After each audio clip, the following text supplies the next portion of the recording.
주일 가족 예배 나오신 우리 모든 교회 여러분들을 우리 주님의 이름으로 환영하고 축복합니다. 한 주간도 은혜의 생활 하셨습니까? 오늘도 하나님을 예배하는 이 은혜의 시간을 통해서 지난 한 주간도 동행하신 하나님께서 앞으로 또 한 주간 또 우리의 매일의 삶 속에서 함께 동행해 주시고 우리의 삶 가운데 필요한 것 채워주시고 또 무엇보다 우리의 가정과 주님의 몸된 교회 안에 하나님의 풍성한 은혜와 사랑으로 채워주시는 은혜로운 주일 될 줄 믿습니다. 오늘 함께 예배드리는 우리 교우 여러분들의 모든 마음 가운데 그 기쁨으로 또 진정한 마음으로 함께 예배 드리고자 합니다. 자, 우리 이 시간에 함께 말씀으로 나아가기 전에 우리 함께 예배 드리는 가족들과 축복의 인사 한번 나눠주십시오. 이렇게 한번 축복해 주시기 바랍니다. 당신 때문에 힘이 납니다. 우리 주님이 힘이 되십니다. 능력이십니다. 자, 우리 좌우에 있는 분들에게 축복해 주시기 바랍니다. 당신 때문에 힘이 납니다. 우리 주님이 우리의 힘이 되십니다. 자, 함께 인사해 주시기 바랍니다. 감사합니다. 자, 우리 함께 사도행전 1장 8절에서 11절까지 말씀입니다. 오늘은 그리스도인이 가야 할 길이라는 제목으로 하나님의 말씀을 증거하도록 하겠습니다. 우리가 지난 5주간에 걸쳐서 사도행전 1장 8절의 말씀을 중심으로 해서 오직 성령이 임하시면 바로 그 성령 하나님은 과연 어떤 능력의 영이신지 어떤 하나님이신지 우리가 5주간 돌아보았습니다. 이제 오늘부터는 다른 주제로 이제 말씀을 증거하고자 합니다. 사도행전의 많은 사건 속에서 성령 하나님의 역사 앞으로 우리가 계속 또 묵상하게 될 것입니다. 그래서 추후에 또 관련된 말씀이 나오면 성령님에 관하여서 조금 더 깊이 묵상하는 시간을 갖도록 하고 이제 오늘 사도행전 1장 8절은 오늘로 이제 마무리를 짓고 이제 계속되어지는 사도행전의 귀한 말씀들 그 은혜의 역사들을 우리가 매주마다 또한 돌아보도록 하겠습니다. 제가 오늘 설교를 준비하고 또 말씀을 묵상하면서 이런 생각을 했었습니다. 지금 2020년이 시작되면서 사도행전을 제가 강해 설교로 준비를 했습니다. 그 사도행전을 설교를 진행하는 과정이었고 그 가운데 2월에 갑작스럽게 코로나19 사태가 전 세계로 퍼져나가고 또 그로 인해서 많은 사람들이 목숨을 잃었습니다. 지금도 많이 힘들어하는 분들이 많습니다. 게다가 주님의 몸된 교회를 보면 이 교회의 역사 속에서 로마 시대라든가 어떤 고난과 박해의 시대가 아니고서 이렇게 주일날 온 성도들이 함께 모여서 예배드리는 이 은혜로운 하나님의 영광을 드러내는 이 예배의 모임이 멈추어진 적이 없었습니다. 바로 지금 우리가 이 주님 앞에 예배드리지 못하고 있는 함께 모여서 성도들이 은혜와 사랑을 나누지 못하는 그런 상황 가운데 지내고 있습니다. 그래서 제가 사도행전의 말씀, 코로나19 사태, 주님의 교회가 온전히 예배로 나아가지 못하고 있는 이 상황을 보면서 과연 이 상황 속에서 하나님이 정말 품고 계신 섭리하시는 정말 선한 뜻이 무엇일까라는 그 생각, 그 묵상을 오늘 이 본문의 말씀을 준비하면서 했었습니다. 물론 단순히 2020년도 또 한 번 일어나는 어떤 불행한 일이고 예상하지 못한 사건이 일어난 것이다 이렇게 말해도 크게 문제될 것은 없습니다. 그러나 우리가 하나님의 뜻대로 부르심을 입은 성도 아니겠습니까? 그래서 우리는 모든 것을 합력하여 선을 이루시는 그 하나님을 우리는 믿고 살아가는 사람들입니다. 그렇기 때문에 우리의 삶 속에 크고 작은 일 속에서 우리는 하나님의 뜻을 찾아내는 사람들입니다. 우리 교회 여러분들께서 영적인 그 민감함을 가지셔야 될 부분이 이 부분이 있습니다. 정말 우리의 생활 속에서 일어나는 여러 가지 상황, 어떤 문제들 속에서 정말 크고 작은 일 속에서 우리는 언제나 하나님의 선한 뜻이 있음을 기억하고 하나님의 그 뜻과 주님이 가지고 계신 선한 계획들을 찾아내야 하는 사람들입니다. 그리고 나서 은혜로 다시 한 번 더 그 상황 속에서 우리는 반응하게 되는 것입니다. 그래서 제가 지금 이런 여러 가지 상황들을 놓고서 하나님의 뜻이 무엇일까를 묵상하면서 결론에 이르렀습니다. 그 결론은 같은 의미를 가지고 있지만 오늘 본문의 설교와도 아주 깊은 연관이 있는 두 가지의 질문으로 결론을 내렸습니다. 첫 번째는 좁은 길을 가고 있는가? 좁은 길을 가고 있습니까? 라는 그 질문이 제 마음속에 그 답으로 고백되어졌습니다. 그리고 또 다른 하나의 질문이 바로 예수의 길을 계속 걸어가고 있는가? 라는 이 질문입니다. 좁은 길을 가고 있는가? 예수의 길을 따르고 있는가? 그리스도인이 가야 할 길은 좁은 길입니다. 사람들은 가고 싶어 하지 않는 길입니다. 주님이 가셨던 십자가의 길이고 그분을 따라가야 하는 순종의 길이기 때문에 험하고 육신의 마음과 정욕으로만 사는 사람에게는 불편한 길이요.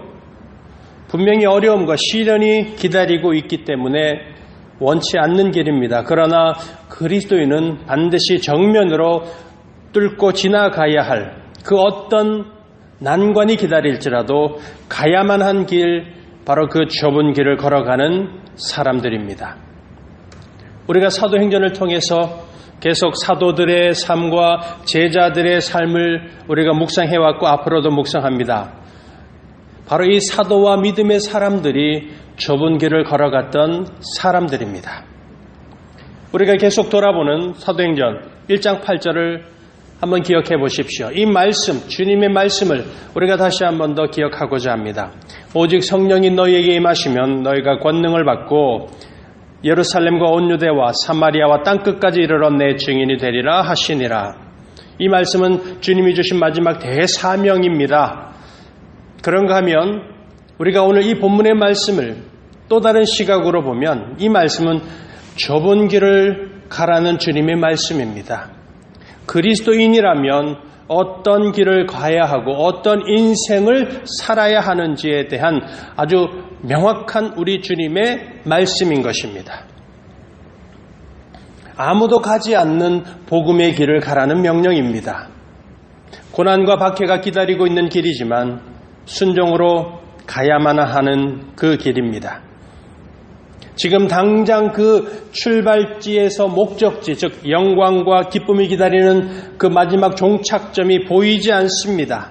그래서 보이지 않기 때문에 멀고 험한 그 길이지만 소망을 품고서 주님과 함께 가라고 말씀하시는 그 길, 가라는 명령이십니다.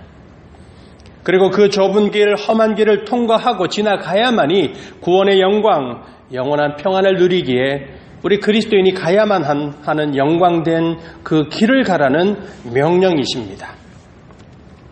사도들과 주님의 제자들이 아버지가 약속하셨던 성령 하나님의 오실 약속을 믿고 그 길로 나아갔습니다. 그리고 오순절에 성령 하나님이 임하시고 그 성령님이 주시는 권능으로 그 길을 걸어갔던 것입니다. 그리고 땅끝까지 주님의 증인된 사람, 사명의 사람으로 주만 바라보면서 그리스도인의 길을 걸어갔습니다. 그래서 이 사도행전 1장 8절 부인할 수 없습니다. 우리가 지금까지 묵상한 대로 이 말씀은 분명히 우리에게 The Great Commission, 우리 주님이 이 땅을 살아가는 모든 성도들에게 주신 우리의 호흡이 끝나는 날까지 주님이 오실 때까지 완수해야 될 주님의 명령입니다. 그런가 하면 오늘 이 본문의 말씀은 우리에게 바로 동시에 좁은 길을 가라, 주님의 길을 걸어가는 자가 그리스도인이다라는 바로 그 명령의 말씀이요, 확증의 말씀입니다. 좁은 길이라는 표현은 마태복음 7장에서 예수님께서 비유로 하신 말씀입니다. 생명으로 인도하는 문은 좁은 문이고 좁은 길이라서 찾는 자가 적다. 그러나 넓은 문, 멸망으로 인도하는 그 문, 그 길로는 많은 사람들이 그리로 들어가고자 걸어가고 있다라는 그때 주님이 사용하신 비유가 바로 좁은 문, 좁은 길이라는 그 말씀입니다. 예수님께서 생명으로 가는 문과 길을 좁다라는 비유로 사용하신 목적이 있습니다. 두 가지 아주 매우 중요한 목적이 있습니다. 첫 번째는 우리가 가장 일반적으로 잘 알고 있는 바로 그 의미입니다. 진정한 믿음으로 살아가는 것이 힘들다는 것을 주님께서 강조하시는 겁니다. 예수님의 참된 제자, 주님을 뒤따라가는 그 제자의 삶은 희생이 요구됩니다. 헌신이 요구됩니다. 나를 따르라고 주님이 말씀하실 때는 모든 것을 버려두고 쫓아가야 하는 바로 헌신과 희생이 요구됩니다. 그리고 나서 자기를 부인하고 자기 십자가를 날마다 지면서 주님을 쫓아가는 삶이 제자의 삶입니다. 그러니 얼마나 많은 사람들이 주님 곁에 모여 있었습니까? 주님을 따르고자 했습니까? 그러나 주님께서는 그들을 향하여서 주님을 따를 때에 바로 그 희생과 헌신, 그것을 반드시 치루어야 한다라는 사실을 말씀하셨습니다. 그래서 많은 사람이 왔으나 남은 사람은 적었습니다. 바로 이렇게 좁다라는 표현 속에서는 진정한 믿음으로 주님을 따라가는 것이 결코 쉬운 일이 아님을 말씀하는 것입니다. 두 번째로 주님께서 좁다라는 표현을 사용하신 데는 또 다른 목적이 있습니다. 매우 중요한 목적, 바로 오직 한 길, 좁은 길은 곧 오직 하나뿐인 길이라는 것을 강조하시기 위해서입니다.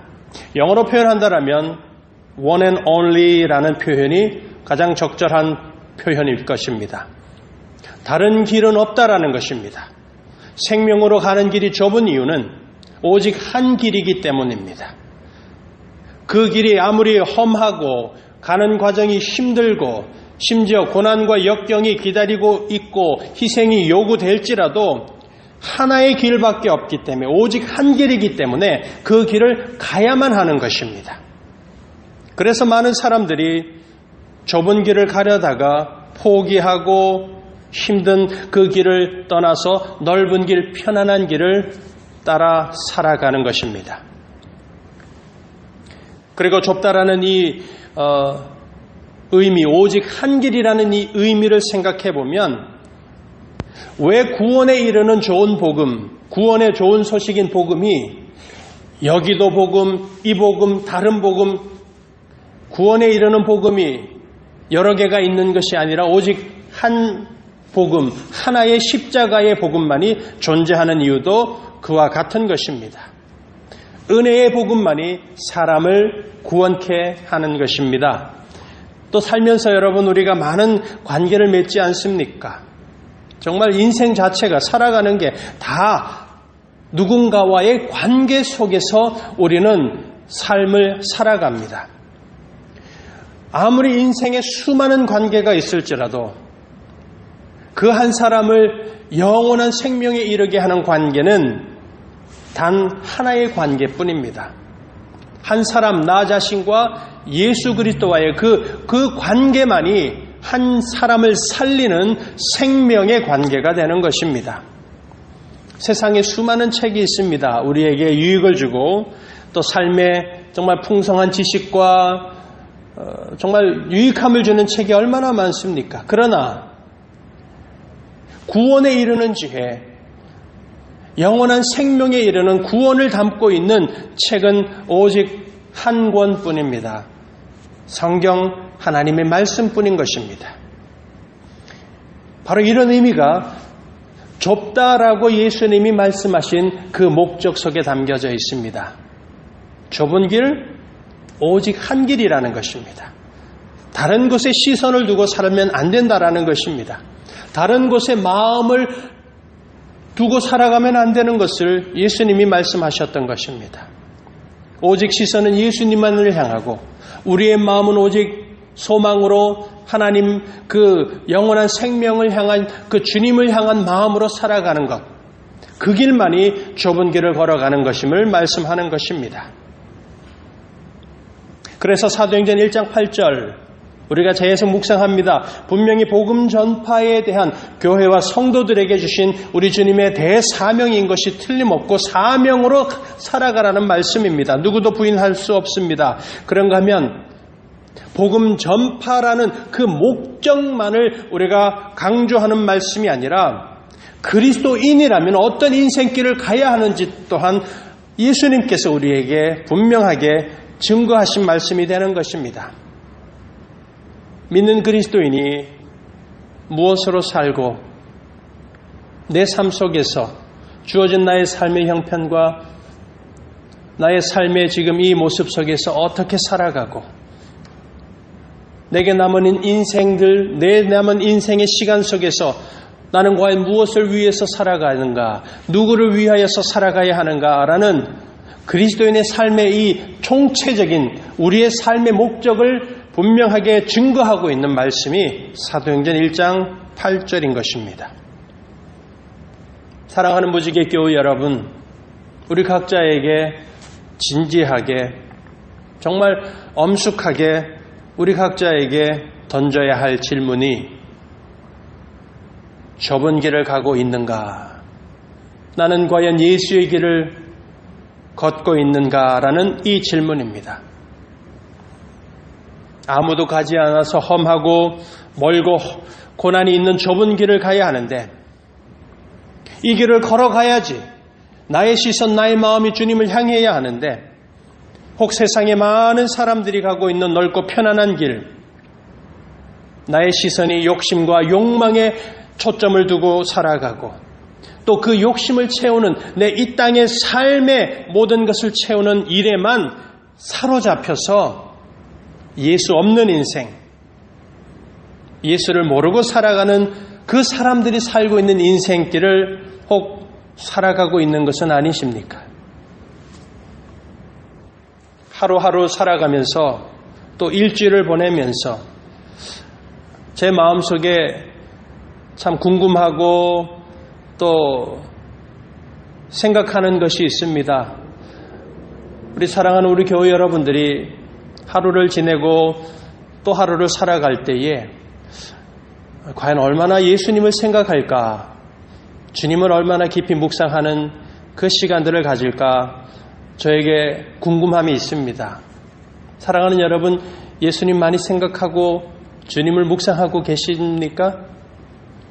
물론 우리가 24시간 눈을 뜨고 눈을 감는 그 순간 처음부터 끝까지 매 순간마다 의도적으로 주님을 계속 생각하면서 살아가긴 힘듭니다. 우리의 일상이 있기 때문에.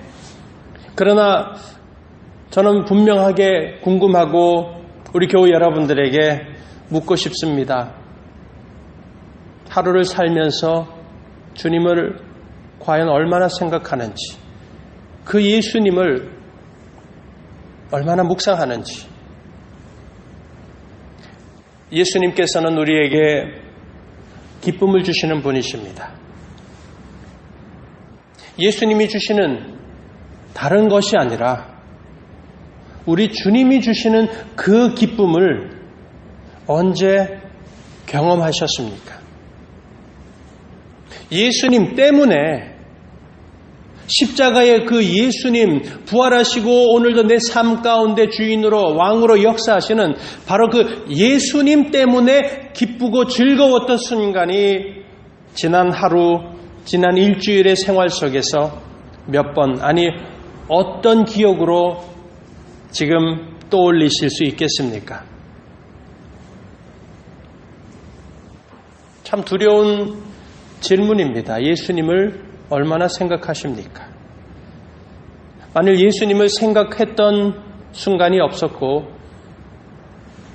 그분을 묵상한 기억이 전혀 없으면, 그분이 주신 기쁨과 즐거움을 경험하지 못하고 그 기억이 없다라면 이건 위험한 상태입니다. 신앙의 위기고 영혼의 위험 상황입니다.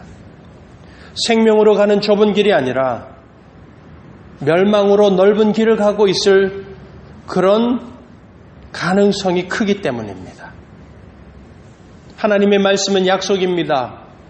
여러분, 우리가 말씀을 묵상하고 읽는 이유 분명하게 우리가 알고 있습니다. 내 지식을 채우기 위해서가 아닙니다.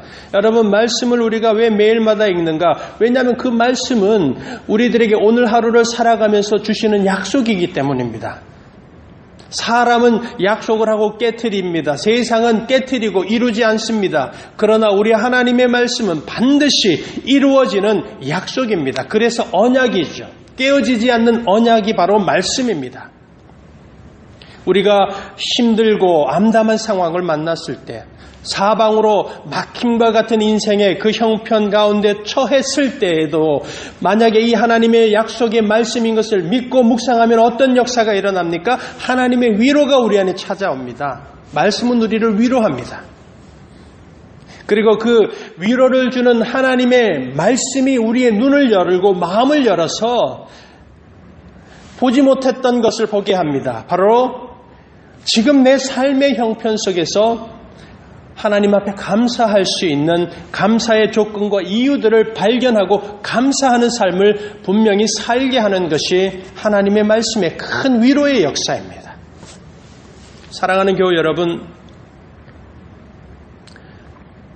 어제 혹은 지난 한 주를 보내면서 성경 하나님의 말씀이 나 자신에게 주었던 위로의 시간, 그 말씀 때문에 하나님 앞에 진정으로 나의 삶의 이 순간 감사의 고백이 언제 어떤 사건으로 우리에게 고백되었는지 기억해 보시기 바랍니다. 그 기억이 있으신지 돌아보시기 바랍니다. 말씀을 통하여서 위로받은 기억이 없고 약속의 말씀을 통해서 내 삶 속에 이렇게 넓게 많이 자리 잡고 있는 하나님 앞에 감사의 고백들을 발견하지 못하고 있다라면 이것 또한 심각한 상황 아니겠습니까? 그리스도인이 가야 할 길을 가지 못하고 가서는 안 될 멸망으로 가는 넓은 길을 가고 있을 그런 모습을 볼 수가 있습니다. 사랑하는 교우 여러분, 그리스도인이 가야 할 길, 우리는 좁은 길을 가는 사람입니다. 그래서 예수님 때문에 기쁨으로 살고 하나님의 약속이 있는 위로와 감사의 삶을 살아가는 것입니다. 지금 코로나19 바이러스를 치유하는 백신 개발을 위해서 정말 많은 각 나라에서 엄청난 노력을 하고 있습니다. 기존에 쓰던 많은 백신들을 다시 사용해 봅니다. 새로운 어떤 물질을 첨가해서 더 강력한 백신을 만들어내려고 힘을 쓰고 있습니다. 엄청난 인력이 요구되고 천문학적인 개발비가 필요합니다. 또 한두 달이 아니라 10개월, 1년 긴 시간이 요구가 됩니다. 한 사람이라도 살리기 위해서 이 코로나19 바이러스 백신이 속히 개발되어야 할 것입니다. 그리고 세상 모든 사람들이 바로 이 백신, 치료제가 개발되기만을 정말 간절히 바라고 있습니다. 우리도 바라고 있습니다. 그래서 빨리 정상적인 생활을 하고 원래의 삶으로 돌아가기를 우리 모두가 바라고 있습니다. 이 백신 개발에 대한 소식을 제가 들을 때마다 저의 마음 한구석에는 참 안타까운 생각도 찾아듭니다. 우리의 영혼을 죽이는 죄악을 죽이고 우리의 악한 행실과 거짓된 삶을 고치고자 하는 그 노력 얼마나 하고 있는가라는 생각입니다. 이 코로나19 바이러스를 치유할 백신을 이렇게 간절하게 사람들은 찾고 구하고 기다리고 있는데 그 노력을 기울이고 있는데 우리의 영혼을 죽이는 죄악과 거짓과 사단의 권세 아래 살아가는 흠이 많은 우리의 거짓된 삶을 고치고자 하는 그 노력은 과연 얼마나 있는가? 아마 코로나19 백신이 개발되면 사람들은 너나 할 것 없이 다 줄을 서서 어떤 정말 희생을 하더라도 정말 그 백신을 맞기 위해서 병원 앞에 달려가서 1시간, 2시간, 몇 시간이라도 기다리면서 그 백신을 맞을 것입니다. 그런가 하면 인간의 영혼을 죽이고 우리의 삶을 정말 죄악의 영향력 아래로 끌어내리는 죄악을 죽이는 영적인 백신이 분명히 이미 존재하는데 한 번 맞으면 완전히 죄악으로부터 모든 것을 씻어낼 수 있는 그 치료제가 있는데도 불구하고 맞으려고 하지 않는 이런 상황, 참 비참한 상황 아니겠습니까? 죄악을 죽이고 우리의 영혼을 살리는 그 생명의 백신이 무엇입니까? 바로 십자가의 복음입니다. 예수 그리스도이십니다. 바로 그 예수님, 영원한 고통과 멸망받아 마땅한 죄인을 살리신 그 예수님, 우리를 살려주신 분을 조금 더 생각하자라는 것입니다. 그분을 의지하면서 그분을 바라보면서 살아가자라는 것입니다. 좁은 길을 간다라는 것이 이런 의미입니다. 사명의 길을 간다라는 것 또한 바로 그 살리시는 주님을 전하는 것입니다. 그 주를 위해서 사는 것입니다. 사도행전 1장 8절의 말씀이 그래서 사명의 선언이요, 구원받은 그리스도인이 걸어가야 할 일평생 그 믿음의 길임을 증거하고 있는 것입니다. 그러나 이 시대를 살아가는 현실은 우리의 생각과 다르고 교회의 현실은 또 다릅니다. 주님의 증인으로 살고 예수 따라 좁은 길로 가는 것이 생명의 길이지만 사람들은 여전히 멸망으로 넓은 길을 사랑합니다. 주님을 위해서 어떤 희생도 하려고 하지 않습니다. 내 증인이 되리라는 사명은 정말 헌시짝처럼 버려버립니다. 오직 자기 인생과 자신의 삶을 위하여서 이기적인 삶을 쫓아 자기만을 바라보면서 넓은 길로 가는 사람이 많습니다. 사도행전의 역사를 담고 있는 초대교회, 교회가 세워지는 시대였습니다. 예루살렘에서 유대, 사마리아, 나아가 로마 제국의 그 심장부에 있던 로마에도 주님의 교회가 세워지는 그 은혜의 시대였습니다. 어떻게 그것이 가능했는가? 순교자의 피를 먹고 자란다라는 주님의 교회와 같이 내 증인이 되리라는 그 사명의 길을 걸어갔던 사람들 때문이었고, 생명으로 가는 그 좁은 길, 그 그리스도인의 길을 순종으로 나아갔던 사람들 때문에 바로 그와 같은 주님의 교회가 세워지는 역사가 이루어진 것입니다. 그러나 지금 오늘 이 시대를 바라보면 어떻습니까? 교회가 빛을 잃고 영향력을 잃어가는 시대입니다. 사도행전 1장 8절의 말씀을 암송합니다. 표를 만들어서 외칩니다.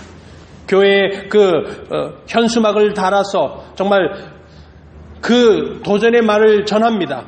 그러나 정작 성경을 너무 모릅니다. 주님을 묵상하지 않습니다. 성령 충만에 대하여서는 관심이 없습니다. 좁은 길보다는 넓은 길을 가려고 하는 이런 모습과 이런 현실을 지금 우리가 살아가고 있습니다. 예수님보다 세상에 주는 풍요로움이 더 좋습니다. 예수님을 바라보기보다는 풍요로움을 주는 물질을 바라봅니다. 교회가 그렇게 따라가고 있고 그리스도인이라고 말하는 신자들이 그렇게 살아가고 있습니다. 사랑하는 무지개교회 여러분, 교회가 빛을 잃고 그리스도인의 선한 영향력이 사라져가는 이 시대 속에서 오늘 사랑하는 우리 모든 무지개교회 여러분들과 주님의 이 몸된 교회 모든 성도들이 이 시간 담대한 믿음의 고백이요, 주를 향한 우리의 삶의 참된 변화를 이 시간 고백하고 주님의 사명의 길이요, 좁은 길을 걸어가는 그리스도인의 그 참된 삶의 길을 걸어가는 우리 모두가 되시기를 간절히 축복합니다. 2011년 10월 5일과 2012년 2월 23일 약 6개월이 채 안 되는 그 시간 사이에 아주 유명한 두 사람이 세상을 떠났습니다. 췌장암이라는 같은 병을 앓고 있다가 6개월 채 안 되는 그 시간 간격을 두고 두 사람이 죽음을 맞이했습니다. 2012년 2월 23일 강영우 박사님이 세상을 떠난 날입니다. 강영우 박사님은 14살 때 공에 맞아서 시력을 상실하여서 맹인이 되신 분입니다. 그리고 그 사고가 나기 바로 얼마 전에 아버지가 죽고 시력을 잃게 되었다라는 소식을 들은 어머니가 8시간 만에, 그 소식을 듣고 8시간 만에 뇌일혈로 세상을 떠나버립니다. 그 강 박사님을 돌보던 큰 누나, 동생들을 열심히 돌보다가 그 큰 누나도 과로로 세상을 떠납니다. 그래서 두 동생들과 함께 뿔뿔이 고아처럼 흩어지면서 비참한 인생을 살아가게 됩니다. 맹인학교에 들어갑니다. 들어가 봤더니 자기가 살기 위해서 할 수 있는 일이 두 가지 길이 있다는 것을 알게 됩니다. 하나는 용한 점쟁이가 되든지 아니면 아주 실력 있는 안마사가 되든지, 맹인으로서는 그 두 가지 길밖에 없다라는 것을 깨닫게 됩니다. 그러나 그 강영우 박사님께서, 아마 여러분들께서도 그분의 간증 들으셨고 그분의 책을 보셨겠습니다마는, 그 보이지 않는다라는 장애를 주님의 은혜로 극복합니다. 그리고 한국 최초의 시각장애인 박사로서 인정을 받습니다. 미국을 유학하여서 미국에서도 교육학 박사가 되고 대학 교수로서 섬기기도 하고 미국의 그 백악관의 국가장애위원회의 정책 차관보, 참 대단한 일들을 이뤄냈습니다.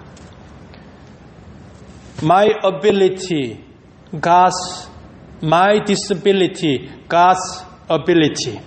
나의 장애, 그러나 하나님의 능력. 이런 고백을 하면서 일평생 참으로 주님의 영광 드러내고 하나님을 의지하면서 좁은 길을 살았던 믿음의 사람입니다. 그 강영우 박사님이 죽기 6개월 전에 2011년 10월 5일에 또 한 사람의 아주 유명한 사람이 세상을 췌장암으로 떠났습니다. 그 사람이 바로 혁신의 아이콘이라고 말하는 미국 애플사의 회장이었던 스티브 잡스였습니다. 많은 것을 이루었습니다. 정말 대단한 업적을 남긴 사람입니다. 자수성가했죠. 성공했습니다. 모든 사람들이 부러워했습니다. 그러나 결국은 죽음을 맞이했습니다. 스티브 잡스, 그는 아주 독실한 일본의 선불교 신자로 인생을 마감했습니다. 우리 강영우 박사님과 이 스티브 잡스라는 두 사람의 인생과 죽음을 놓고 보면 공통점이 많습니다. 성공했습니다. 존경받는 사람이었습니다. 선망하는 사람이었습니다. 대단한 사람들입니다. 그러나 죽음 앞에서는 또한 췌장암이라는 공통점, 육신의 큰 고통, 그리고 마지막에는 피할 수 없는 죽음이라는 그 공통점을 가지고 있습니다. 그러나 두 사람의 인생에 절대적인 차이점이 분명히 있습니다. 한 사람은 좁은 길을 예수와 함께 걸어가는 생명 있는 인생이었습니다. 그러나 또 한 사람은 예수 없이 넓은 길을 소망 없이 걸어가는 인생이었다라는 것입니다. 사랑하는 무지개 교회 여러분, 오늘 사도행전 1장 8절에 이 1장 8절의 말씀이 우리의 인생의 말씀이 되시기를 바랍니다. 주님이 주신 사명으로 살아가고 또한 그리스도인으로 가야 할 그 좁은 길, 예수의 길을 걸어가시는 우리 모두가 되시기를 바랍니다. 오직 성령이 너희에게 임하시면 너희가 권능을 받고 예루살렘과 온 유대와 사마리아와 땅끝까지 이르러 내 증인이 되리라는 그 사명의 길을 걸어가시고 동시에 그리스도인이요 주님의 제자로서 좁은 길입니다. 우리 주님만 바라보면서 예수 그리스도만 바라보면서 일평생 그 주님과 함께 걸어가는 믿음의 인생, 생명의 길을 걸어가는 우리 모든 주님의 성도 되시기를 간절히 축원드립니다. 기도하겠습니다. 주님 감사합니다. 오늘 이 시간 우리에게 이 사도행전 1장의 8절의 말씀이 우리의 인생이 주님이 주신 사명의 인생인 것을 깨닫고 그 길을 걸어가게 하여 주시고 또 모든 믿음의 성도들이 이 땅을 사는 날 동안 그리스도인으로 가야 할 그 길, 좁은 길, 주님과 함께 걸어가는 길, 주님이 걸어가신 그 구원의 길, 생명의 길을 주와 함께 살아가는 우리 모두가 되게 하여 주시옵소서. 예수님의 이름으로 기도드리옵나이다. 아멘.